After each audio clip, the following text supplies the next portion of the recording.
예, 지금부터 소통과 혁신연구소의 주체로 2024년 정세 정점과 노동운동의 과제를 중심으로 토론회를 진행하도록 하겠습니다.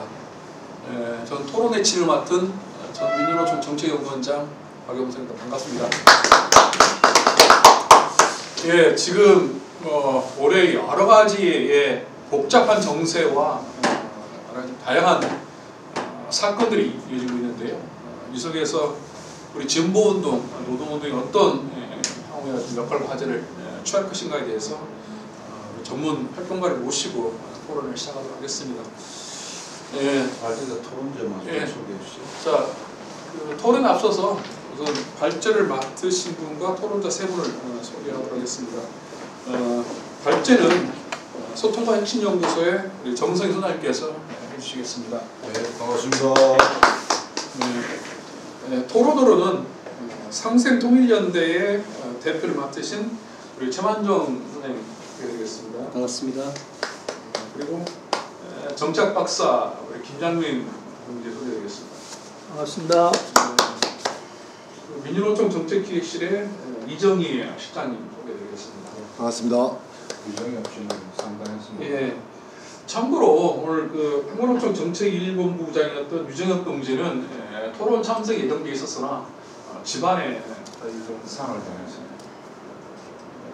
행사가 있어서 참석 못하고 토론만 제출한 걸로 알고 있습니다. 그럼 바로 이어서 토론에 들어가겠습니다. 발제는 약 한 15분 정도 내외 하고 토론 7분 10분 정도 하면서 이게 총회했기 때문에 가능한 1시간 이내에 끝내도록 하겠습니다.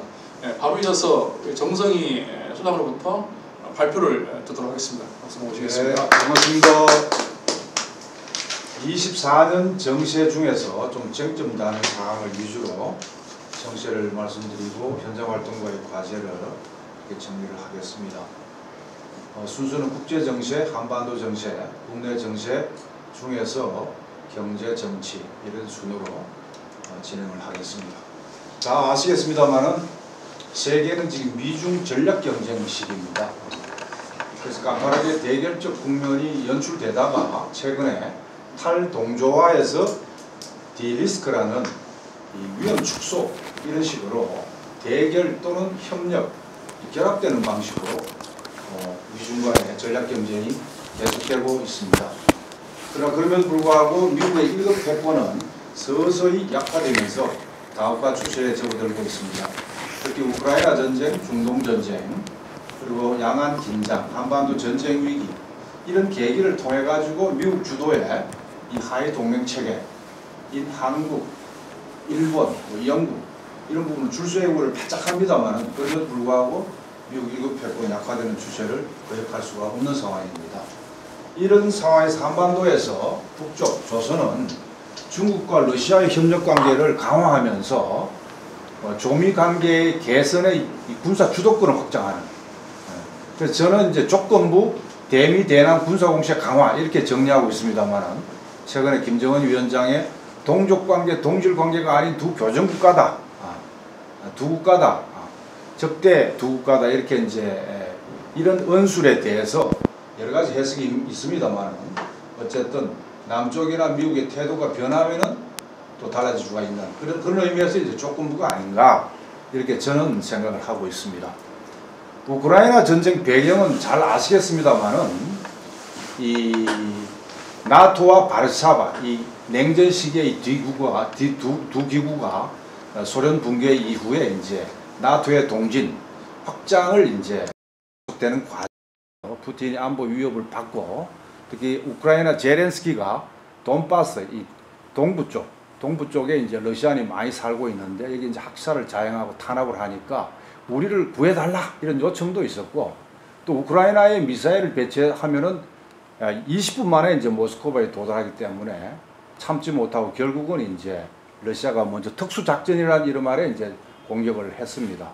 지금 이제 동쪽을 대치를 하고 있는데 전반적으로 우크라이나가 굉장히 어려운 상황에 처해 있다 그럽니다. 전체 16만 명이 지금 사상자가 발생했다는 언론 기사를 봤습니다만은 러시아는 국방비를 계속 증대를 하고 있고, 러시아 군 총사령관이 이제 얘기한 거로는 우크라이나가 6개월 반격 동안에 약 16만 명의 병력, 766대의 탱크, 121대의 항공기, 21대의 헬리콥터를 포함해서 3,000대 이상의 무장력이 상실되었다. 이렇게 얘기할 정도로 우크라이나는 이 군을 유지하기가 좀 어려운 그런 상황입니다. 그럼에도 불구하고 우크라이나의 외무장관이 이렇게 얘기했습니다.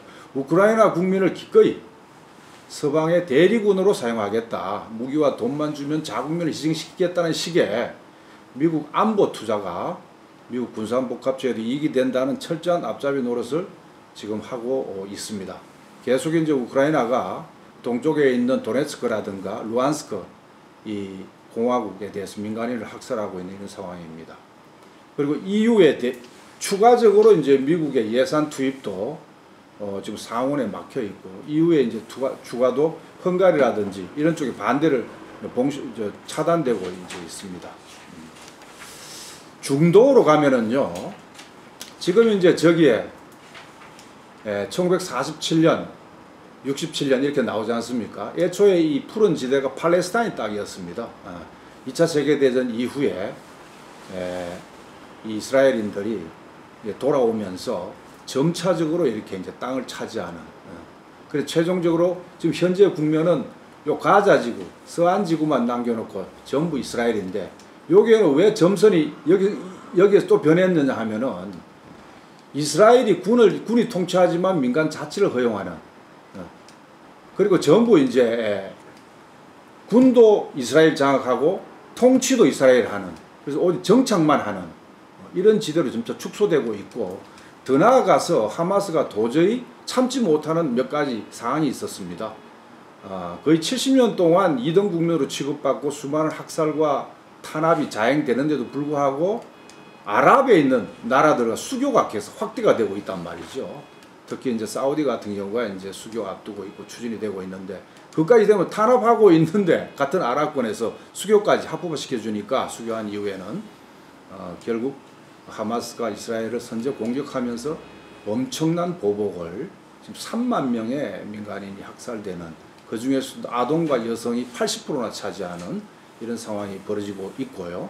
특히 이스라엘은 또 유대인만의 나라로 국가 명분화를 했습니다.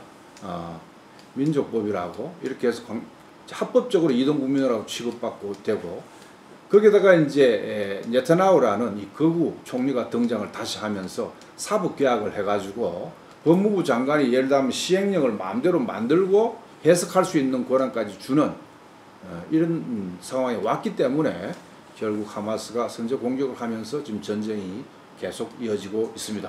미국이 이 과정에서 묵인하고 방조하고 인도주의 조치를 취하라고 말만 하지만은 결국 이스라엘 편을 계속 들고 있다는 점을 우리가 확인할 수가 있습니다. 거기에다가 이제 예멘 후티 반군 안사르 알라라는, 알라의 전사라는 이 부분이 이제 이스라엘의 학살에 항의해가지고 인도주의 물품 이런 것들을 안전하게 가자 지구나 서안 지구로 도달하게 만들기 위해서 홍해를 막고 미국, 영국, 이 서방의 물류를 때림으로써 이 하마스를 지원하는 이런 형국이 지금 계속되고 있습니다. 거기에 이제 영미가 이제 폭격을 가하는데도 불구하고 예멘 후티 반군이 버티고 있는 이런 상황이죠. 그래서 거기다가 이제 이란이 다시 이제 시리아라든지 미국이 이제 시리아를 공격하고 이라크를 공격하고 하니까 다시 이란이 이스라엘 모사드를 공격하고 이 공방전이 계속되고 있는 이런 상황입니다. 여기 이제 이란의 최고 지도자 하메네이 같은 경우는 가자 지구의 재앙적 상황은 인류 전체의 비극이다. 거의 3만 명이 살해됐고 서구 문명과 문화의 치욕이다. 모든 범죄의 배후는 미국이라고 이렇게 분명하게 얘기를 하고 있는 상황이죠. 지금 이제 이스라엘이 마지막 보복 공격으로 라파를 공격하고 있는데 공습으로 이미 44명이 사망했고요. 여기서 하마스가 이렇게 얘기를 하고 있습니다. 수만 명 죽고 다칠 것이다. 140만 명이 죽음의 공포에 시달리고 있다. 이렇게 얘기하고 이집트조차도 사다트 시기에 이제 이스라엘하고 수교를 하지 않았습니까? 그런데도 불구하고 이집트가 제일 먼저 이스라엘을 수교했거든요. 제일 먼저는 아니고 두 번째로 했는데 79년도에 이제 카트가 중재를 쓰고 캠프 데이비드 평화조약을 체결했는데 자 이것을 이제 막으려고 만일에 이스라엘이 라파를 공격하면은 수교를 중단시키겠다. 그렇게 되면은 이랍이 총단결하겠죠. 그런 것을 가지고 저지하고 있습니다. 양안 문제는 작년 11월 달에 이제 미중 간의 정상회담을 통해 가지고 미국의 대중 견제 전략이 탈동조화에서 디리스크 위험 축소로 전환하지 않았습니까? 그때 이제 최소한의 군사 격돌은 일어나지 않게끔 대화를 제기했다는 점, 그리고 대만 관련해서 다시 한번 일국을 인정을 하고 대만을 분리 독립을 하는 세력을 지지하지 않는다는 점을 분명히 했습니다만은, 그럼에도 불구하고 이번에 대만 총통 선거에서 분리 독립주의자가 당선이 되었을 때 미국이 배후에서는 계속 공격을 하고 있다는 것을 우리가 확인할 수가 있습니다. 전체적으로 볼 때 국제 정세는 미국 7패권에서 다우카로 계속 가고 있다. 이런 조짐은 경제적으로도 그렇습니다. 브릭스 나라가 전 세계의 영토를 이만큼 차지하고 있는 나라들이 가담하고 있고요. 지금 11개국으로 확장되었습니다. 줄을 서고 있다는데요. 25개국 정도가 브릭스에 가담해야만이 먹고 사는데 도움이 된다 해서 저마다 다른 나라는 균형 외교, 실용 외교, 국익 외교를 하는데 유구독이 윤석열이만 가치와 이념을 앞세우면서 미국, 일본 편에 철저히 앞잡이 노릇을 하는데 미중 간에 협력적 경쟁을 한단 말이죠. 대결을 하지만은 혼자만, 그래서 한국만 지금 외톨이 될 가능성이 있어요. 자, 그래서 결제 수단도 23년 엔화를 제치고 위안화가 세계 4위 결제 통화를 하고 있고요. 그 다음에 1월부터 9월까지 작년에 상품 무역도 24%나 위안화 결제를 했습니다. 그리고 이제 러시아의 북극 항로, 홍해라든가 지중해가 이제 불안하기 때문에 러시아가 이제 북극 항로를 열어서 이 운송량이 755%로 증가를 했습니다. 그리고 향후에 35년까지 추가 10배를 확대시키겠다는 것을 기대하는 이런 상황이고요. EU도 이제 대러 제재에 가담했다가 손해를 최고 많이 본 나라가 어디냐면 독일입니다. 독일의 지금 산업이 굉장히 좀 어려워지는 것 같아요. 우리가 벤처를 이제 만드는 이 자동차 제조회사, 그 모 회사가 이제 프리미엄이라는 회사인데, 메르세데스라는 이 메르세데스의 독일 내 모든 대리점이 지금 폐쇄하겠다. 그 폐쇄하면 20개 기업과 8만 명이 근무하던 것이 폐쇄되면 어떻게 되겠습니까? 독일 노동자들이 아마 참지 못하게 될 것 같아요. 자, 거기에다가 이제 아프리카의 니제르라든지 부르키나파소라든지 말리라든지 이런 나라들이 이제 러시아의 군사 협력을 강화하고 있습니다.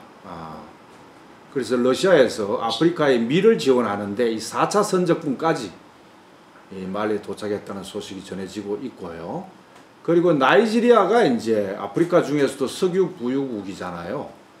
이 정유 생산 시설을 개시를 했고 하루에 65만 배럴을 생산하고 있다고 그럽니다. 그래서 크레민군 대변인은 이 아르헨티나도 이제 최근에 이제 브릭스 가입을 부결시켰어요. 그 경고를 보냈습니다. 시간이 지나면은 브릭스 복귀가 유리하다는 것을 알게 될 것이다 하는 식으로 아르헨티나의 경고를 이제 했던. 자, 그래서 JP 모건 회장이라는 이 세계 자본주의를 상징하는 이 투기 자본의 대명사인 JP 모건 회장이 34조 달러 이상의 기록적인 국가 부채 증가로 미국 경제가 절벽을 향하고 있다. 영국의 총 가구 에너지 부채가 38억 달러다. 140만 이상이 에너지 공급망 단절에 처해져 있다. 이런 얘기를 하고요. 독일의 산업 생산이 6개월 동안 연속 하락하고 있고 작년 4분기 제조 구매자 지수가 2% 하락했다. 이렇게 서방의 이 산업 경제가 약화되고 있다는 것을 스스로 고백하고 있습니다. 마크론은 묘한 태도를 취하고 있습니다. 독일과 조금 다른데요. 독일은 집권 세력이 지금 3인당하고 녹색당 연립정부예요. 녹색당 출신이 외무부 장관을 하고 있습니다. 그럼에도 불구하고 침략 전쟁을 옹호하고 있는 이 어처구니 없는 그래서 한국이나 뭐 서방의 녹색 이 정치 세력들이 반제 이 자주 관점은 약합니다. 거기에 비해서 마크롱 같은 경우는 좀 약간 절묘한 덩거리 외교를 하려고 하는데, 예를 들면 시진핑하고 마크롱 수교 60주년을 막 축전을 교환을 하면서 협력 확대하자고 약속을 하고, 그 다음에 이제 파키스탄 있지 않습니까? 파키스탄 같은 경우는 1대1로 중국 투자를 많이 받은 나라거든요. 경제난이 좀 취해지니까 중국에다가 202억 달러 차관 상환 기간을 연재 요청을 했습니다. 그리고 터키에 이 지중해의 이제 강국이라고 할 수 있는 터키, 에르도안 같은 경우가 이 아랍권에서는 상당히 그 지도자 중에 한 명인데, 이 테러와 전쟁에서 이란을 지지하겠다. 이렇게 해서 이제 터키하고 이란하고 정상회담에서, 앙카라 정상회담에서 10개항에 걸친 상호협력 이 체결을 했던 이런 것을 보여주고 있습니다. 민주 콩고라든지 니제르, 이란 간에 이제 경제 보건 협력을 이제 체결한다든지, 이런 다자와 다극화 조짐이 이제 계속 보이고 있습니다. 한반도 정세는 김정은 위원장의 이제 이 메시지를 놓고 진보 진영 안에도 시각을 약간 달리 합니다만은 세게 얘기했죠. 충돌과 확전, 유사시에는 전쟁, 비평화적인 통일의 길, 점령이다, 평정이다, 수복이다 이런 언급을 했습니다. 그에 비해서 정반대의 메시지를 또 얘기를 했어요. 인민군 부대를 동원해가지고 지방발전 20곱하기10 정책을 하겠다. 이것은 뭐냐면은 도농강 격차, 농촌이 좀 낙후되어 있거든요. 도농강 격차를 줄이기 위해서 매년 20개 시군에 경공업 물자를 생산하는 종합공장을 10년 동안 한 개씩 건설하겠다는 거예요. 그럼 곱하기 하면 200개의 이 종합공장이 만들어지지 않습니까? 군을 동원해서 하겠다는 거예요. 자, 이렇게 얘기하는 것이, 그러면서 사실은 전체적으로 보면은 경제에 방점이 가 있습니다. 단지 한미연합군이 대북 침공, 군사훈련을 강화해서 사고를 치면, 또는 서해안이나 휴전선 근방에서 윤석열이 사고를 치면은 이참에 그냥 점령, 평정, 수호하겠다는 이런, 몇 년 전에도 이제 통일대전이라는 표현을 했습니다. 근데 지금 이제 통일자는 빼버리고 점령, 평정, 수복 이런 말을 했다라는 점에서 저는 이제 한마디로 조건부 대미 대남 군사공세 강화 이렇게 이제 정리하고 있습니다. 일각에서는 전쟁이 틀림없이 나는 것으로 아예 기정사실화하는 경향이 있고, 그렇지 않다, 전쟁은 절대 안 난다, 또 이렇게 이 양자가 다 이제 약간 편향이 아닌가, 저는 그렇게 생각을 하고 있습니다. 그래서 중요한 것은 우발적 충돌입니다. 우발적 충돌이 국지전이 전면전으로 확대하는 이 과정에서 아무런 대화 수단이 없고 다 차단이 되어 있습니다. 전화도 끊어놓고 뭐 아무런, 그래서 통제하지 못하면 확전되고 전면전으로 가고, 그렇게 되면은 이제 북쪽이 얘기하는 전술 핵무기도, 요새는 뭐 선제 공격이란 개념이 없습니다. 쏠 조짐이 보인다고 판단하면은 미국이든 북이든 먼저 하는, 그래서 누가 먼저 했다나 이런 것이 무색해지는, 전쟁 나면은 민간이고 군인이고 싹 다 죽는 이런 과정이죠. 특히 북쪽이 평양이 위태로울 경우 전술 핵무기를 사용할 수가 있죠. 전술 핵무기 중에서는 이제 EMP탄 같은 경우를 사용할 수가 있다는 겁니다. 북쪽의 지금 경제 사정은 작년에 이제 대풍으로 식량이 확보가 됐고 3년 동안 연평균 GDP 12%가 성장을 했다는 것으로 볼 때 평균하면은 40%가 성장했다는 것이거든요. 3년 동안에 평균하면 12.6%가 매년 성장을 했다는 것을 말해줍니다. 거기다가 이제 대러 관계 개선으로 이 굉장히 중요한 건데 에너지 문제입니다. 석유하고 역천탄 이런 1차 에너지 자원이 확보된 것이 아닌가. 어떤 사람은 북쪽에 무슨 유전이 개발됐다든지 러시아의 관계에 있어서 그 에너지가 상당히 확보됐을 것이다. 그러지 않으면 저렇게 자신감이 있는가. 이렇게까지 추측하는 전문가들이 들어 있습니다. 그래서 북의 화두는 경제에 가 있지만, 그리고 핵 미사일이라는 이 전략국가 이 반열에 올라가 있기 때문에 미국이 전쟁을 겁을지는 못할 것이다. 우발 충동만 예방하면은 전쟁을 막을 수 있다는 안보에 대해서도 자신감이 있는 편이죠. 문제는 남이나 북이나 미국도 조금 자제시키는 것 같아요. 윤석열 이 휘하에 국방부 군대가 혹시라도 서해안에서 NLL 근방에서 휴전선 인근에서 우발적인 충돌을 해가지고 총선 앞두고 안보 이용해서 보수성의 표심을 결집시키는데 이용하지 않는가 해서 미국이 굉장히 촘촘하게 들여다보는 것 같습니다. 자, 그래서 두 교전국가 이렇게 표현했어요. 더 이상 동족관계, 동질관계가 아닌 적대적 두 국가, 전쟁 중에 있는 완전한 두 교전국가. 이것은 결국 어떻게 해석해야 되느냐. 첫째는 대한민국과 조선민주인민공화국 두 개 나라라는 국제적 현실을 인정을 하는데 연방제 통일 방안, 그동안 평화적 통일 이런 개념은 이제 없애고 단지 다시 부활할 수 없느냐? 그렇지는 않고 조건부라는 거죠. 그래서 미국의 태도가 달라진다든지 남쪽의 정부의 성격이 바뀐다든지 이러면은 연방제 통일을 다시 안 꺼내겠는가 하는 거죠. 그래서 조건부 평화, 무조건 비평화라든지 어떤 사람은 체제 통일한다, 무력 정령한 다음에 체제 통일한다는 걸 거의 고정불변한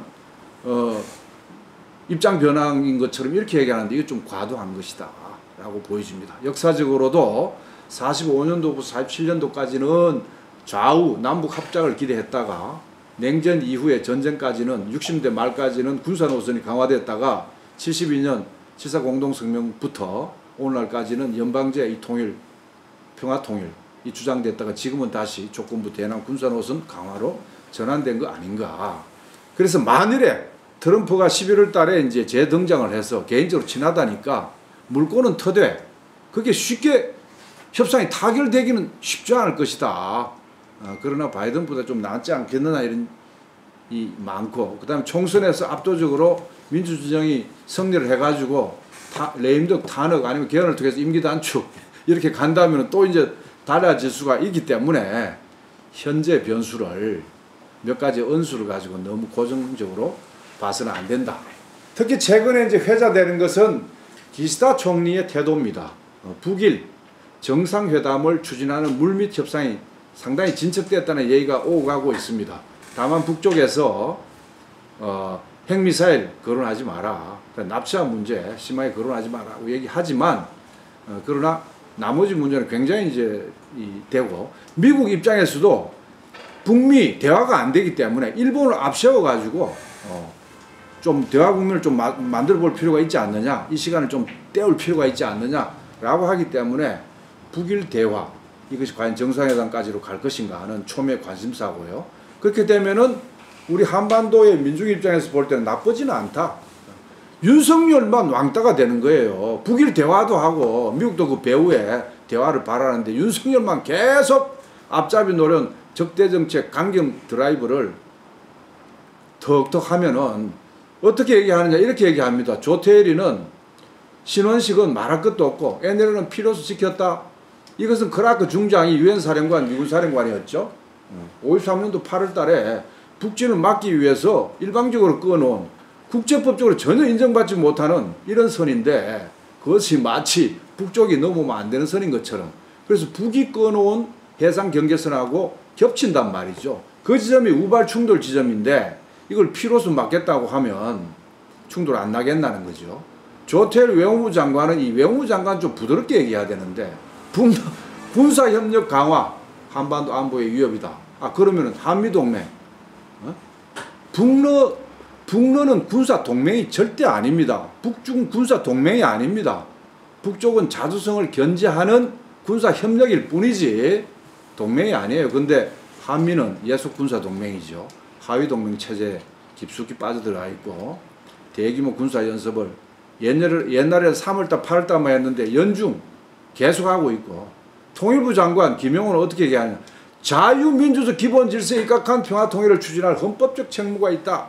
이것은 뭘 말해줍니까? 자본주의 흡수통일을 노골적으로 얘기하는 그래서 주적으로 얘기를 하고 하다 보니까 북쪽도 주적이다. 이런 식으로 맞대응을 하고 이래가 긴장이 높아지는 거죠. 불합리하고 비이성적인 결론을 낼 수 있는 세력이라는 걸 전제로 준비해야 된다. 자, 그러면은 역대 남북 합의는 물론이고 남쪽에 노태우 정권 때 만들었던 한민족 공동체 통일 방안 평화협력, 평화공존, 평화통일 이 3단계 통일로 구성되어 있는 이 통일 방안까지도 무시하는 거 아니냐 이런 것이죠. 자, 이 경제는 뭐 다 아시겠습니다만은 올해도 2%대의 저성장 기도. 윤석열이 대중국 반중 반러 정책 때문에 수출이 특히 타격을 입고 반도체 수출이 침체가 장기화되고 있고 고물가, 고금리 때문에 실질 구매력이 떨어지고 실질 임금도 약화되는 뭐 이런 상황에 있고요. 비정규직은 여전히 굉장한 비중을 차지하고 있고 비정규직은 정규직의 임금 대비 53%밖에 차지하지 않고 있고 그 다음에 사회보험, 국민연금이라든가 고용보험이라든가 이런 부분은 지금 비정규직이 갈수록 그 적용률이 떨어지고 있고 또 노조를 만들어가지고 교섭력을 좀 높여야 되는 것도 정규직은 300인 이상은 거의 60%에 육박할 정도로 조직화가 됐어요. 지금 20분 지났습니다. 예. 자, 이제 넘어갑시다. 빨리. 이 불평등 지수들입니다. 소득 불평등뿐만 아니라 자산 불평등 이런 것도 계속되고 있다는 점. 자, 요거는 이제 김장민 우리 박사가 나중에 국내 정치에서 좀 보완해 주시리라고 보고 지금 앙케이트 조사를 가지고 이제 총선 득표를 예측을 하곤 합니다만은 관건은 공천 파동을 줄이고 각 정당의 그 선거 운동을 얼마나 잘하는가에 달려 있습니다만은 어쨌든 조국 신당이 이 제3당으로 부각하지 않겠는가. 오히려 민주개혁 진보연합의 지지율을 좀 깎아먹을 것이다. 녹색 정의당이 3% 돌파할까? 이런 것이 이제 관심사이고요. 그리고 이제 이 민주당이 과연 정당 지지율에 있어서 준 위성정당이라고 얘기했습니다만은 민주개혁 진보연합당 이 지지율이 얼마나 높아질 것인가. 최소한 16석 정도는 되지 않겠느냐. 20석까지 돼야 된다. 뭐 이런 얘기들이 지금 나오고 있습니다. 자, 이번 총선은요, 그야말로 엄중합니다. 검찰 파쇼로 가느냐, 민주주의로 가느냐, 경제 위기냐, 민생 회복이냐, 전쟁 위기냐, 평화 수호냐의 총력전인데, 1차적으로 검찰 독재를 심판하는 선거가 돼야 되겠죠. 그래서 탄핵과 이제 개헌, 임기단축 개헌 이런 걸로 이제 가야 되고 또 하나는 비민주당 진보 연합 정치 세력이 국회 교도부를 확고히 구축하는 가능하면은 20석 아니면은 선거법 정당법 선거법 개정해서 10석이라도 교섭단체가 되는 이런 목표를 달성하는 이런 선거가 돼야 된다는 점. 그리고 이제 정치 개혁을 해서 87년 체제의 한계를 극복하고 연합 정치를 법제화하는 연동형 비례로 확대하고 선거구를 확대하고 대통령 결선제 4년 중임제라는 개헌을 좀 실시하고 그리고 이제 사회 대개혁을 할 수 있는 자주 균형 외교를 하고 민생 평화를 실현하고 노동 존중과 사회복지 거부권 행사 법을 다시 추진할 수 있는 이런 국회를 만들어야 되지 않겠느냐 하는 것이 이번 총선의 의미이자 목표로 대두되고 있습니다. 마지막으로 우리 현장 활동가의 이 과제는 지금 사실 우리 노동운동 하신 분들이 민주노총, 한국노총 불문하고 이 경제주의, 조합주의에 많이 빠져 있습니다. 실리주의에 많이 빠져 있고. 그래서 현장 활동가들부터 노조 활동가가 사회 변혁 활동가로 좀 전환되기 위한 학습과 토론, 그리고 대안의 사회에 대한 많은 고민, 이런 것들을 해야 되지 않느냐.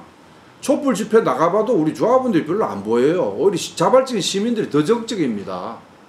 이래가지고 노동 중심, 노동계급의 뭐 영도성인이 뭐 얘기하는데 다 교과서적인 얘기고 아직은 안 되고 있습니다. 그래서 현장 활동가들이 좀 이제 분발해야 된다 하는 말씀 좀 드리고 싶고 이 현장 활동가들이 나서서 현장에서 좀 정파가 다르고 의견 그룹이 좀 다르더라도 좀 같이 연대연합을 잘 하고 이렇게 해야 되지 않느냐.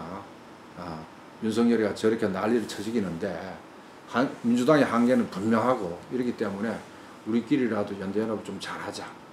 지금 녹색연합당에 들어오진 않았다 하더라도 총선 이후에 다시 한번 단결하기 위해서라도 잘 관리를 하자 하는 얘기를 좀 드리고 싶고 이 대기업 공기업의 정규직 요구 투쟁보다는 원하청 공동투쟁, 비정규직 영세기업 노동자들의 이 요구에 지원하는 이런 모습을 많이 보여야 된다, 국민에게도. 그리고 이제 길게 좀 보면서 청년 노동자 핵심 역량을 강화해서 간부 역량을 강화해야 되고, 또 청년 이 조합원 대중 노동자들하고 소통을 좀 잘해가지고 청년을 올바로 이렇게 향도를 좀 하는 게 필요하지 않나 이런 생각이 들고요. 그리고 노동시민사회단체, 진보개혁 민주정당들이 이 플랫폼 특수고용노동자, 영세사업장들은 이 노사 다 이제 좀 어렵거든요. 노사 상생하면서 노동 존중을 실현할 수 있도록 하는, 그리고 노상연대, 노동자 상인들의 연대, 주거지, 노동자가 이 땅에 뭐 지금 2천만이 넘는데, 인구의 절반이 넘는데 자기가 살고 있는 곳에서 아파트 동대표를 나간다든지, 여러 가지 이제 이 살고 있는 곳에서도 영향력을 미칠 수 있는데, 이 부분은 거의 출근한 다음에는 거의 막 무관심하는 이런 경향이 있는데, 정치적으로는 그렇지 않다. 살고 있는데도 신경 좀 쓰자. 이런 말씀을 좀 긴 안목을 가지고 꾸준히 축적을 해 나가야 될 것 같고, 당면에서는 친일, 친미, 검찰 독재, 윤석열, 조기종식을 위해서 범국민연대에 노동자가 좀 앞장서고 촛불 집회에도 열심히 나가고, 총선 시기에는 민주개혁 진보연합을 통한 원내 진출한 다음에 총선식 끝나고 난 다음에 다시 한번 민주노총에서 논의하고 노동 중심의 진보대연합당을 건설하면서 민주당하고 연합정치는 앞으로 관행이 될 것 같아요. 지방선거 대선 때도 연합정치 하자 그럴 것 같아요. 그래서 한번 우리 노동자 정치 세력화의 경로에 대해서 토론을 깊이 한번 해볼 필요가 있습니다. 독자적 정치 세력화를 반드시 해야 되지만, 독자성의 기초에서 연합정치를 통해서 약진하는, 그렇게 해서 궁극적으로 이 노동 진보 정치 세력이 궁극적으로 대안의 정치 세력이 되기 위해서는 민주 세력하고 연합을 거쳐서 궁극적으로는 자주적 민중정부가 되도록 하기 전에 자주적 민주연합정부 이런 것을 경로를 경과해야 되지 않겠나. 그래야만이 지금 남쪽에 정권의 성격이 바뀌어야만이 북쪽도 무슨 점령이니 평정이니 이런 얘기를 안 하고 다시 연합연방제 6.15 2항에 나오는 그런 대로 다시 돌아와서 평화통일도 가고, 평화와 통일과 노동 존중 정책은 밀접한 관계가 있지 않습니까? 미생과 평화는 밀접하단 말이죠. 그래서 남북 대결을 격화시켜서 한반도 긴장이 계속 가면은 노동자한테 계속 부담을 증가시키고 수구 세력만 강화시킨단 말이죠. 그래서 궁극적으로 일하는 사람들이 주인된 나라를 만들기 위해서라도 노동자의 독자적인 정치 세력을 강화하면서, 그러나 그것은 연합정치를 활용하면서 이렇게 가는 것이 옳지 않겠나 하는 것이 제 생각입니다. 이상입니다. 발전 마치겠습니다.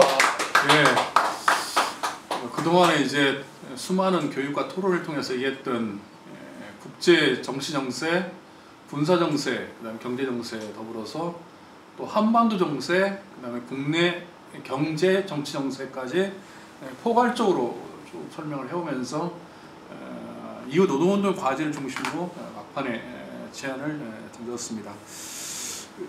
바로 이어서 지정 토론 듣도록 하겠습니다. 먼저 최만영 대표님으로부터 국제 한반도 정세 중심으로 토론을 듣도록 하겠습니다. 최만영 가지고 오시죠. 네, 반갑습니다. 남북 상생 통일 연대에서 일하고 있는 최만정입니다. 세계 한 큰 사건부터 뭐 변화부터 현재까지 40분 만에 하느라 너무 힘들었습니다. 너무 이제 자세히 이야기했기 때문에 저는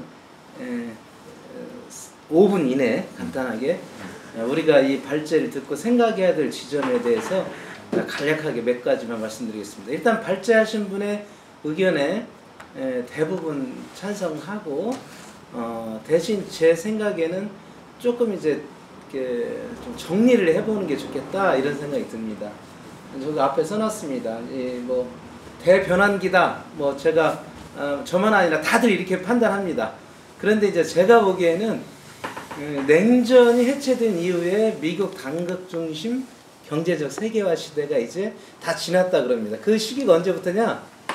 트럼프가 WTO를 이제 무시하고 대중국 제재를 했던 2018년 무역 보복 뭐 관세를 했던 때부터냐? 아니면 바이든이 이제 집권하던 2021년부터냐 아니면 우크라이나 전쟁부터냐 뭐 여러 개가 있는데 이건 다국화 시기는 분명한 것 같습니다. 왜 그러냐면 WTO를 다 위배하고 있는데도 미국이 뭐 제재하는 나라가 없지 않습니까? 그리고 G7 서방 그 과거 냉전 시대에 있던 주요 7개 국가 여기 이제 대항해서 러시아, 중국 중심의 브릭스 이렇게 이제 재편은 다 되고 있어요. 그리고 또 자본주의 2008년 어떤 그 금융위기 이후에 대표 정상회담이 됐던 G20 회담은 이제 별로 이제 하는 게 없습니다. 분명합니다. 이건 뭐 요즘도 글로벌 사우스 이야기도 많이 하죠. 그러면 이런 대변환기가 2018년이나 또 코로나 팬데믹 2021, 2년부터 이제 정립이 된 것은 분명한데 이거하고 한반도는 어떤 관계가 있느냐? 엄청난 차이가 있습니다. 넘겨보시면은 냉전 시기는 북이 뭐 CIA는 1977년까지 북한이 잘 살았다고 하는데 그냥 일반적으로 보면 서울 올림픽 근처 그래서 북한이 뭐죠 평양 학생축전 할 때까지가 뭐 비슷비슷한 거 아니겠느냐. 그런데 이런 생각이 있어. 1984년 수해 남북 왔을 때 우리가 봤던 그 쌀이 뭐 있니 뭐 좀 후지네 욕감이 그러면 그 80년대 언저리인데 이때가 북한이 전원복구 제일 잘 살았으니까 고려 민주연방제 제안을 하는데 이게 재밌습니다. 자유학례를 하자 그럽니다. 북한에서 사회단체 교류를 하자. 왜냐하면 체제가 우위가 있으니까 자신 있게 이렇게 하는 거죠. 7.4 공동성명에도 김일성 주석 한 이야기 이제 보면은 관계수를 지어주겠다. 북한에 와서 지하자원을 퍼가라. 북한 우리가 기술을 대고 니네가 인력을 대라 뭐 이런 식으로. 그런데 이제 아시다시피 미국 단극 시기에 사회주의가 망하면서 계속적으로 북한이 어떻게 됐습니까? 이 어려움에 처한 거죠. 그래서 고려연방제 관련 부분을 미국 단극 시기에는 좀 넘겨볼까요? 사실 이제 그 교류 여기 됐습니다. 여기? 아니 여기요. 예. 네. 북한이 단극 시기에는 북미 관계 정상화를 하는 게 최선이죠. 미국이 짱이니까. 네. 그러면서 이제 생존 모색을 해서 핵개발을 하는 건데 이게 처음으로 북미 교섭이 94년 제네바 협의에서 진행됐는데 경수로 지어준다고 안 하고 또 이제 육자회담 한다고 해도 안 되고 이러면서 핵개발을 진행을 했던 거죠. 근데 기본은 미국과 관계를 풀어야 되는 거죠. 그러면 이것이 다극화 시기에 초입인 2018년, 2019년 남북미, 북미 정상회담 시기에 이거 한번 해보려고 한 거잖아요. 북미 관계 정상화와 한반도 비핵화를 최종적으로 해보려고 했는데 안 된 거죠. 안 됐다고 하는 것이 뿐만 아니라 여기에 영향은 그러니까 북의 입장에서는 어쨌든 그 체제의 어떤 그 우열, 그러니까 좀 낮은 이런 부분, 남쪽의 우세한 부분을 함께 지렛대로 해서 좀 그 극복하려고 했던 부분이 무산되면서 코로나 위기 이제 한 2, 3분 남았는데 코로나 위기가 세계적인 다극화도 촉발한 거고 남북관계도 변화시킨 것 같습니다. 한 2, 3년, 3, 4년이 미국 바이든이나 이쪽도 그 공급망이 교란되는 상황, 세계화의 이면이 드러난 거고 북 같은 경우는 완전 국경 폐쇄까지 해가지고 자력갱생 여부를 실험해 본 것이고 그러면서 이제 우크라이나 전쟁까지 나면서 이제 북에서 입장에서는 신냉전이다 이렇게 판단한 정도에 이르는 거죠. 그래서 이제 아시다시피 최근에 헌법 3, 4조 뭐 진보 그러니까 민주에 표방했던 보수의 탈을 썼던 어쨌든 뭐 해봤자 소용없구나. 이거 중요한 문제입니다. 헌법 3조 4조 영토 조항과 자유민주적 통일 이런 부분들로는 절대 안 되겠다 선언한 거거든요. 그러면 북은 분명히 연방제 부분을 이제 벗어나서 새로운 관계를 정립하는데 이것이 과연 이제 보수 언론처럼 체제 수호를 위한 것이냐만이 아니라 저는 북이 사실상 핵보유국으로 나가기 위한 어떤 전략적인 발걸음이다. 지금 러시아로부터는 핵 보유국을 인정받은 거나 마찬가지잖아요.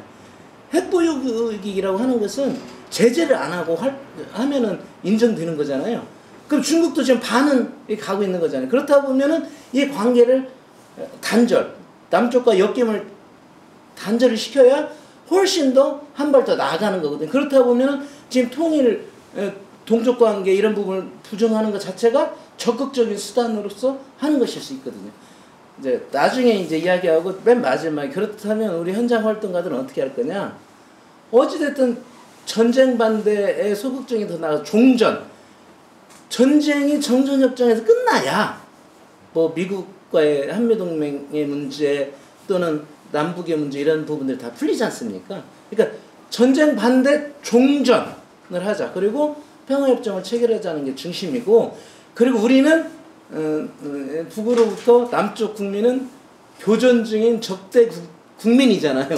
이게 어떻게 될지 모르겠어요. 아직 북이 국경으로 완전 열어서 다 하는 건 아닌데 뭐 올해나 내년에 봐야 되겠는데, 그렇다면 제외 국민, 국제기구와 교류협력을 민간에서부터라도 시도를 해보면서 이제 그 방향을 찾아봐야 되지 않겠냐. 그 부분에서 이제 제외 국민은 뭐 러시아나 뭐 중국이나 그런 쪽에 좀 더 중요한 위치를 차지할 수 있겠다.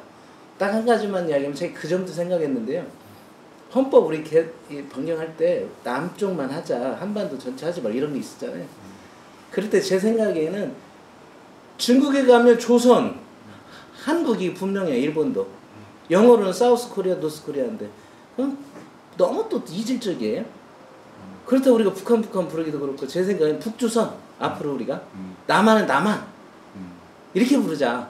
그러면 남북도 연계가 되고 한국도 되고 조선도 되니까. 그렇다고 우리가 조선 하는 거 어렵잖아요. 그러니까 지금부터도 북조선, 여기 북한 쓰지 말고 남한은 한국 하지 말고 남한 이렇게 하자, 이런 생각을 해봤습니다. 고맙습니다. 좀 들었습니다. 네, 그럼 바로 이어서 국내 정세에 대해서 우리 김장인 박사께서 보여주시겠습니다.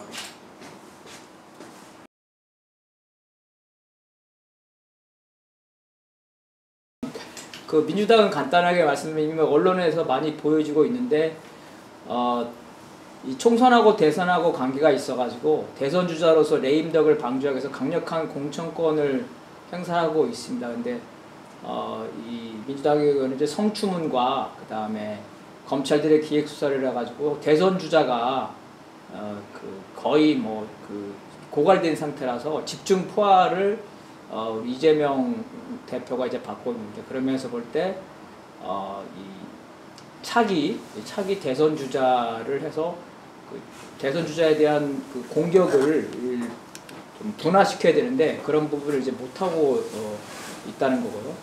그런 면에서 볼 때는 또 한편으로는 당내에서 자기의 어떤 권한을 강력하게 행사하면서도 지난번과 달리 이제 2020년과 달리 진보정당에게 직접적으로 비례연합정당을 제안을 했고요. 이 비례연합정당이 우리는 이제 생소한데 그 정당명부 결합제도가 있습니다. 차이점이 뭐냐면 정당명부 결합제 이런 겁니다. 1번은 뭐 여성 비정규직으로 하자, 2번은 뭐 통일운동을 하자 이렇게 된다면은 1번은 알아서 뭐 이 정의당이 알아서 하면 대내적으로는 정의당에 주고, 2번은 뭐 예를 들어서 대내적으로 뭐 이렇게 진보당에 주고, 이런 식으로 해가 정당명부 결합제도라는 거는 그 순번에 정하면 그 들어온 데서 전적으로 거기에 권한을 주는 거거든요. 근데 지금은 어떤 거냐면 그쪽에서 추천을 하지만 최종적으로 이제 그 비례연합정당 중앙에서 하겠다는 거기 때문에 이게 이제 그 위성정당의 성격과 그 정당명부 제도의 성격을 공동으로 가지고 있습니다. 그래서 어쨌든 이게 한계는 있지만 이후에 정당명부 결합제도를 제도화하는데 긍정적인 영향을 미칠 거라고 보고요. 어쨌든 그 진보 진영의 대통합이 안 된 거는 뭐 잘 아시겠지만 일단은 민주노총이 그 뭐랄까요? 그 산업 전환의 시대, 그 다음에 저출산, 후기 산업 사회에서 어느 나라도 겪는 거죠. 총연명의 위상 역할과 투쟁력 약화, 지도부 문제가 아니라 민주노총이 처하고 있는 상황이라는 거. 그러면서 볼 때 지난 96, 97 때와 같이 대중투쟁을 통해서 정치 방침을 하나로 묶을 수 있는 정치적 지도력이 약화되고 있다는 거죠. 구조적인 그런 면이고.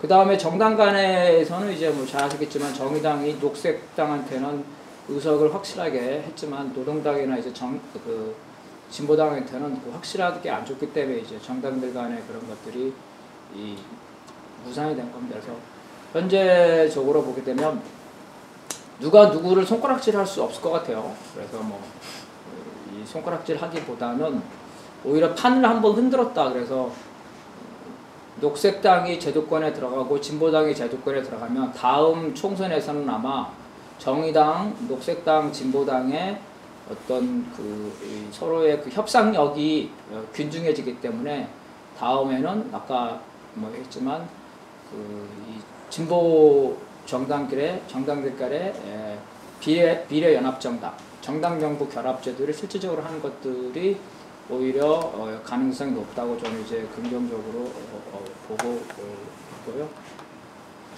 그래서 이제 민주노총의 입장에서는 정치 방침이 그 정당들한테 넘어가 가지고 현재로서는 위상 약화가 불가피하죠. 그렇지만 돌이켜 보면은 비례연합정당이라는 것이 사실은 이제 다 인정하게 되는 거죠. 정의당도 이미 다 인정하고 모든 인정해서 최소한 민주농당과 같은 그러한 정당이 현실적으로 불가능한 조건에서 비례연합정당이라의 필요성, 정당명부 결합제도를 정치개혁으로 내고 가면서 그 전이라도 비례연합정당은 민주노총 정치방침뿐만 아니라 진보정당 전부들이 받아들이는, 노동당 역시도 이제 정의당하고 협상을 했습니다. 그렇기 때문에 그런 면에서 볼 때 비례연합정당이라는 이런 부분은 민주노총이 쭉 했던 게 의미가 있고, 이후에도 그거를 방침으로 가져가면서 민주노총 중심으로 비례연합당을 만들면 좋지만 그렇지 못하더라도 다음 총선에서 이번보다는 훨씬 더 진보진영의 독자적인 그 비례연합정당을 만들 수 있는 그런 거 있지 않나요. 그래서 위기는 기회라고 볼 수 있기 때문에 민주노총 입장에서나 진보정당 입장에서나 지금 판이 오히려 완전히 허물어서 기존의 구도가 깨진 부분이 4년 후에는 긍정적으로 비칠 수 있지 않냐, 저는 그렇게 생각합니다. 네, 이상입니다. 감사합니다. 네. 고맙습니다. 네, 바로 이어서 이현 시장께서 노동 정세와 과제에 대해서 띄워주시고 있습니다.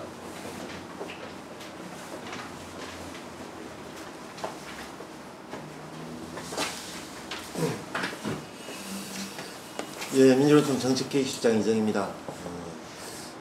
오늘 제출하는 내용은 지난번 2월 5일날 민주노총 대의원대에 제출했던 정세인식과 하나가 있고, 그 내용은 현재 이제 한반도 전쟁 위기와 관련해서 이 전쟁 위기를 어떻게 극복할 거냐라는 것과 이 전쟁 위기의 주된 책임이 누구에게 있는가라고 하는 부분에서 조금의 차이. 그래서 특히 이제 북이 상당히 강한 의조로 몇 년 전부터 이제 핵 개발을 다방면으로 해왔고, 또한 남쪽에 대해서 상당히 강경한 의조를 표현하는 이런 부분에 대해서 북에 대해서 좀 더 비판적인 시각과 입장이 필요한 거 아니냐라는 의견과, 그리고 원래 원안에서 제출했던 한반도 정세위기의 근본 원인은 미국의 어떤 패권주의 약화를 전쟁 위기를 통해서 그것을 극복하려고 하는 미국의 주된 책임이 있다라고 하는 부분에 약간의 인식 차이, 이런 것들이 있다, 이렇게 말씀드리고, 그리고 전체적으로 지금 정세 속에서 민주노총이 노동운동이 어떤 방향으로 가야 될 건가라고 하는 것은 여기 뭐 5가지 정도로 얘기를 해놨는데, 핵심적으로는 현재 윤석열 정부하에서는 민주노총 노동권이 실질적으로 보장되기 어렵다. 과거 정권의 경우는 그래도 자본의 이해를 대변한다고 하더라도 일정하게 뭐 민주노총 노동계에 양보하거나 또는 노동계에 부분적으로 뭔가 처우 개선이나 이런 것들 했다고 한다면 윤석열 정부는 철두철미하게 반노동 정권이다. 그런 면에서 민주노총의 가장 1차적인 과제는 윤석열 정권 퇴진투쟁에 가장 앞장서는 거다라고 하는 거고, 그리고 그러기 위해서라도 노동자만이 아니라 노동자 민중의 생존위기, 그리고 다가오는 경제위기 이런 부분에서 광범위한 민중적 이해를 민주노총이 적극적으로 대변해야 된다 이런 거고, 그 다음에 사회적으로 변화되고 있는 기후위기나 성평등 산업, 플랫폼 산업, 이주 문제 이런 문제들에 대해서 민주노총이 대안적인 자기 요구, 노동운동이 좀 더 경제투쟁을 넘어서서 사회 변화에 좀 더 민감하고 그게 의제들을 적극적으로 제기하는 것이 필요하다 이런 거고, 구체적인 의제 선전만이 아니라 특히 플랫폼 노동자나 이주 노동자, 청년 노동자 이들에 대한 조직 사업을 본격화하는 것들이 필요하다 이런 거고, 그리고 민주노조운동 내에서 이제 앞에서 말씀드렸던 정세인식이나 총선 망침이나 이런 것과 관련해서 다양한 이견들이 존재하고 있는데 이 이견들을 하나로 모아내서 운동 방향에 대한 일치, 그리고 민주노총이 이제 내년이면 창립이 30주년입니다. 그래서 30주년을 계기로 해서 지난 30년을 돌아보고 새롭게 앞으로 전망을 어떻게 세울 거냐 이런 부분들에 대한 통일적인 인식을 마련하는 것이 필요하다 이렇게 생각합니다. 다음에 이제 올해 투쟁에서 크게 이제 세 가지 투쟁 영역이 있을 거라고 봅니다. 총선 투쟁과 노동권 투쟁, 사회 공공성 투쟁 영역이 있는데, 총선 투쟁의 경우는 당연히 현 정권을 어쨌든 약화시키고 최소는 과반을 확보하지 못하더라고. 지금 정세를 보면 상당히 위험한 상황인데 아무 과반을 확보하지 못하더라고 하고, 얼마 전까지 정세를 보면 3분의 1로 내려앉히자, 거부권을 행사하지 못할 정도의 그런 정도를 하자라고 했는데, 아무튼 이렇게 하기 위해서는 광범위한 반윤투쟁 전선을 구축하고 실질적으로 반노동, 반민중 후보를 낙선시키기 위한 운동. 예를 들자면 원희룡이 개항에 나온다고 하는데, 원희룡의 경우는 건설노조에 대한 아주 악의적인 공격을 하고 집요한 탄압을 했던 인사입니다. 이런 인사들에 대해서 명확하게 낙선 운동을 해야 된다. 노조법 2, 3조 운동에 반대하는 세력을 후보에 대해서는 낙선 운동을 명확하게 조직해야 된다. 이런 거고. 그 다음에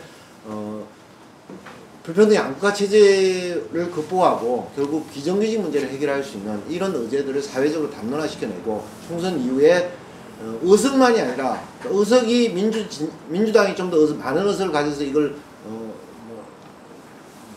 입법화하는 것이 아니라, 우리가 노조법 2, 3조에서도 봤지만 광범위한 국민 여론이 뒷받침되지 않으면 결국 정부가 대통령이 거부권을 행사하는 이런 것들이 반복되기 때문에 결국은 총선 공간에서 민주노총이 생각하는 의제, 주장하는 의제들을 어느 만큼 대중화하고 정당성을 확보할 것이냐 이런 부분들이 중요합니다. 그 다음에 지금 이제 현재 가장 쟁점이 되고 있는 부분이 앞부분에서 얘기했던 연합정치, 비례연합정당에 대해서 어떻게 볼 거냐, 민주노총이 그동안에 지지해왔던 4개 신보정당 범주에서 제외할 거냐 말 거냐라고 하는 것이 아마 중집에서도 그렇고 대의원대에서도 가장 중요한 쟁점이 될 것 같습니다. 이 부분에 대해서 좀 더 깊이 있는 토론을 통해서 조직적 합의를 만들어내는 과정이 필요합니다.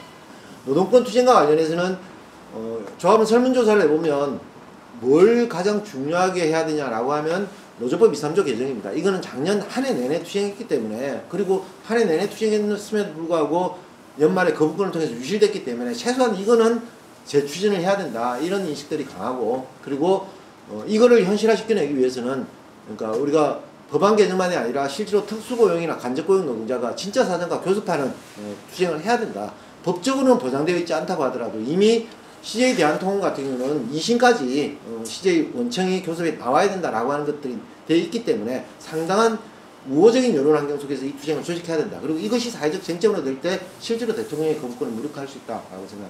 그리고 또 하나는 초기업 교섭입니다. 그러니까 지금까지 우리가 산별교섭을 제도화하자라고 했던 핵심적인 내용은 대체로 재벌사가 산별교섭에 나와라, 현대차가 산별노조로 전환했는데 왜 정의선이 안 나오냐 이런 요구를 했는데, 산별노조의 투쟁이 조직되어 있는 노동자들의 권리를 쟁취하기 위한 투쟁이 아니라 미조직된 노동자들의 요구를 실현하고 노동권과 건강권을 보장하기 위한 사업으로 나가야 된다. 그래서 초기업 교섭 의제를 그러한 부분, 미조직된 중소형사업장 노동자들의 권리를 대변하는 사업들을 벌려나가고 그것을 제도화하는 사업들을 벌려야 된다. 이런 거고. 사회공공성 투쟁과 관련해서 올해 경제위기가 총선 때까지는 윤석열 정권이 무엇을 쓰더라도 지금 막아놓고 있는데, 부동산 PF나 이런 것들이 터지는 거죠. 근데 하반기에 점점 더 어려워질 것이고 세계적인 경제위기 상황에서 위기 상황이 닥칠 것이다 라고 하는 것들은 예상되고 있습니다. 이런 상황에서 뭘 할 거냐, 그나마 국가가 최종적으로 민중의 삶을 지키는 그런 보루 역할을 해야 되는데 지금 윤석열 정권은 부자 감세하고 국가재정을 축소시키고 있고 이런 면에서 부자 감세 중단, 민중복지 예산을 확장할 것을 요구를 해야 된다. 그리고 핵심적으로는 의료와 돌봄과 에너지에 대한 공공성을 강화해야 된다. 그래서 대중의 생활과 밀접한 영역에 대해서 사회적인 이슈화하고 이것을 쟁점화해야 된다. 이런 부분. 또 하나는 이제 국민연금. 윤석열 정부가 입을 열면 얘기하는 게 노동개혁, 연금개혁, 그 다음에 교육개혁 하겠다라고 하는데 연금개혁은 올해 피해갈 수 없는 상황입니다. 그래서 국민연금이 실질적으로 노인 빈곤율을 줄일 수 있는 이런 정도의 소득 대체율을 보장하고 특히 특수고용 플랫폼 노동자에 대해서 본인이 다 전액 부담하게 되어 있는 사업장 가입자로 전환해야 합니다. 그래서 실제로 많은 사람들이 국민연금에 가입하고 사각지대를 없애는 방향으로 노후소득이 보장되는 방향으로 해야 합니다. 그래서 이 세 가지의 영역을 중심으로 올해 민주노총 투쟁을 대중화하고 이 투쟁 과정을 통해서 국민적 지지 기반을 확대해 나가야 된다 이렇게 생각합니다. 이상으로 마치겠습니다.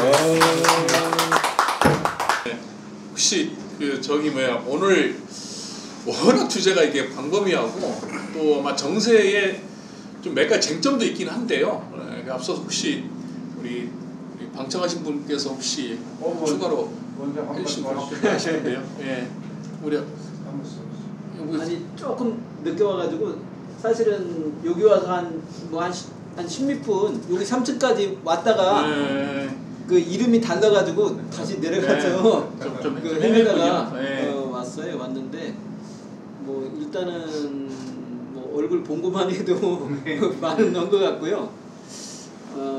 그리고 지금 세계 정세가 그 아주 급변을 하고 있잖아요. 급변을 하고 있고 그리고 또 특히 이제 한반도를 중심으로 해서 미국, 러시아, 중국, 일본 뭐 한반도 이게 이제 그리고 또 되게 불안정한 부분도 있고 그리고 또 이게 이제 미래 먹거리에 대한 어떤 다툼 그리고 인공지능 뭐 또 그리고 전기차라든지 반도체 이런 대변환 이게 그를 앞두고 있는데 그런 측면에서 올해 총선이 갖는 의미가 상당히 남다른 것 같아요. 남다른 것 같고 근데 이제 민주당도 지금 상당히 헤매고 있고 윤석열이는 엉망인데 그리고 뭐 의사들 때려잡고 뭐 한다고 뭐 또 윤석열이가 여기저기 다니면서 부동산 올려놓고 뭐 이상한 정책을 금약을 하고 있어가지고 오히려 국힘은 조금 올라가고 있는 상황이더라고요. 그래서 이제 이게 안심할 수 없는 상황 아닌가 그런 상황이 되고 그리고 또 이제 우리 민주노총의 정책기획실장님이 이제 토론에서 얘기 나왔듯이 이게 이제 진보 진영이 조금 이게 통합되지 못하고 지금 이제 선거를 맞는 상황에서 현장에서는 조금 혼란스러운 부분도 있고 그리고 또 사실 민주노총 조합원들조차도 민주당 지지가 상당히 많잖아요, 사실은요. 그런 부분 때문에 더 사실은 어려운 부분이 있을 텐데 이런 부분들을 좀 잘 헤쳐나가서 긍정적인 부분을 좀 살려서 대응을 해야 되지 않느냐 이렇게 좀 말씀을 드리겠고요. 그리고 이제 이따 토론하면서 좀 뭐 질문하고 싶은 사항이 있는데 그거는 상황을 봐서 좀 말씀드리겠습니다. 네. 이상입니다. 감사합니다. 혹시 뭐 두 분도 혹시 있으십니까? 토론 몇 시까지 진행하면 되죠? 이제 정리합시다. 네. 바로 총회 시작하고. 네. 정리하면 제가 우리 발제자께 제가 몇 가지만 한번 설명을 좀 해주겠다 싶은 게 여러 가지 있는데 첫 번째 아마 제가 보기에는 이제 지금 현재 한반도 정세에서 가장 지금 이제 큰 변수가 지금 김정은 위원장이 이게 남북 관계를 갖다가 특수한 관계를 보지 않고 국가간과로 교류과를 본다 했을 때에 지금 가장 위험한 지점이 서해 북방이란 말이에요. 그냥 거기가 경계선이 명료하지 않기 때문에 이 문제가 제가 중요한 문제인데 요거에 대한 좀 추가 설명해 주면 좋겠고 그다음 두 번째가 지금 이제 소위 말하면 미국의 어떤 체제에 약간 대항하는 이 다극화 체제가 좀 안정적으로 될 수 있겠는가 하는 문제가 뭐 두 가지 있잖아요. 그것도 중요한 문제인 것 같아요. 왜냐하면 세계 질서 큰 변화를 좋아하는 것들이고, 그 다음에 세 번째가 있다 한다면 지금 현재 선거에서 의외로 보면 민주당과 그 다음에 비례정당 자체 고전이 예상되고 있는데, 이거에 대한 전망 좀 추가해 주시면 좀 결론적으로 좀 좋겠다 싶어서. 네. 가장 중요한 것은 이제 NLN 북방 한계선은 아까 말씀드렸듯이 53년 8월 30일 날 크라크 유엔 사령관이 전쟁 계속해야 된다는 북중론자인 이승만이 사고 치지 않게끔 올라가지 못하게 이제 일방적으로 끊은 그런 선입니다. 그래서 북도 인정하지 않았고 합의해주지 않았고 국제법적으로도 인정되지 않는 선인데, 문제는 이제 북쪽이 끈 해상 경계선이 있습니다. 예를 들면 지금 백령도도요, 배가 백령도 왔다 갔다 하지 않습니까? 좁은 통로를 통해서 백령도까지만 왔다 갔다 하고 있고 그 양옆으로 가지 못하게 되어 있습니다. 그것이 유엔이든 이제 남측도 그동안에 인정을 해왔죠. 그래서 노무현 시기에 바로 서해 특별 평화지대라고 이제 설정을 해서 고기잡이, 꽃게잡이, 북쪽도 남쪽 올 수 있고 남쪽도 살짝 올라갈 수 있고 이렇게 허용됐단 말이죠. 근데 그것이 이제 뭉개진 폐기된 조건에서는 굉장히 위험한 상황이 벌어지고 있죠. 그래서 특히 이제 최근에 이제 바다 수리라고 장사포 이제 그 북쪽으로 이제 예를 들어서 이제 함대가 북쪽 배를 이제 쏘면은 북쪽에서는 지상에서 함대를 향해서 바로 이제 때리기 때문에 굉장히 위험한 그런 상황입니다. 그러나 미국이 현재는 좀 관리한다는 이런 상황이거든요. 한국군에 대해서 전시 작전 통제권만이 아니라 평상시에도 좀 관리하는 이런 상황이 있기 때문에 우발 충돌만 하지 않으면은 전쟁은 좀 피해 나갈 수가 있지 않겠나 이런 상황이고요. 그다음에 세계 경제에 있어서는 지금 올해에 특히 이제 이 두 개의 전쟁, 그 다음에 두 군데의 긴장 격화, 이것이 가져오는 세계 이제 자유무역을 굉장히 이제 어렵게 만들고 있기 때문에 성장률이 전반적으로 이제 취약합니다. 특히 한국이 지금 반도체, 대중 수출 이런 것이 취약하기 때문에 굉장히 줄어들고 있고, 거기에다가 한국 경제의 이제 PF, 이 파이낸싱, 이 프로젝트 파이낸싱, 이것이 태양이 지금 이미 워크아웃 신청에 들어갔습니다만은 이 연관 효과로 해가지고 새마을금고라든지 저축은행이라든지 이런 제2금융권을 타격을 주고 이것이 하루하루 지금 돌려막기를 하는데 이것이 못 막으면은 이제 터지는 이런 상황이고, 특히 지금 건설, 우리 건폭이라고 융단 폭격을 가했던 건설 노조조합원들도 일자리를 돌려가면서 일합니다. 지금 일자리가 없어가지고 그럴 정도로 건설 경기가 이제 취약해져 있는 그런 상황이죠. 거기다가 이제 평택 위주로 해서 이제 삼성 반도체 이 설비 이 가동률 이 설비 이것도 신축을 대대적으로 해야 그게 이제 일자리도 늘어나는데 그 현저히 약화되어 있거든요. 아까 독일도 얘기했듯이 산업이 굉장히 위축되고 있다 그러는데 우리 한국도 마찬가지입니다. 그에 비해서 이제 대만 같은 경우 TSMC 이 하청 계열사들의 이제 무역하는 사람들 최근에 만났는데 거기서 비메모리얼 이걸 가지고 팔아야 되는데 한국에서 이 컴퓨터 회사가 살 데가 별로 없다는 거예요. 반도체 회사가 살 데가 별로 없을 정도로 산업이 많이 공동화되고 있다고 합니다. 반도체가 미래 쌀이라고 그러는데 반도체가 그럴 정도니까 굉장히 어렵죠. 그래서 어쨌든 올해는 어쨌든 이정희 우리 실장도 얘기했습니다만은 퇴진이 민생이고 퇴진이 노동자 살 길인데 일단 총선을 계기로 해서 일단 윤석열을 심판 퇴진시키는 교두보를 형성을 해야 될 것 같습니다. 그런 다음에 아까 노조부 2조 3조라든지 중도제어법 이거 다시 이제 통과시키는 문제라든지 이런 것들이 이제 우리의 과제가 아닌가 이렇게 싶고, 오늘 굉장히 다만 이제 오늘 포괄적인 정세 브리핑을 좀 드린 것은 우리 노조 활동가가 너무 사업장 임단협이라든지 아니면 경제 정세라든지 경제 정세가 이제 임단협에 직접적인 영향을 주니까요. 요런 것만 관심 사항이고 뭐 국제 정세라든지 한반도 정세라든지 남의 문제로 생각하는데 전혀 그렇지가 않습니다. 바로 노동자의 부담으로 전가되기 때문에 그 넓은 시야, 넓은 정세 분석을 좀 할 줄 알아야 된다.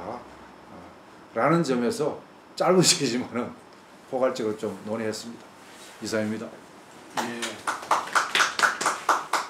혹시 뭐 추가로 더 없으면 토론 이것을 마치도록 하겠습니다. 네, 수고하셨습니다. 네, 고맙습니다.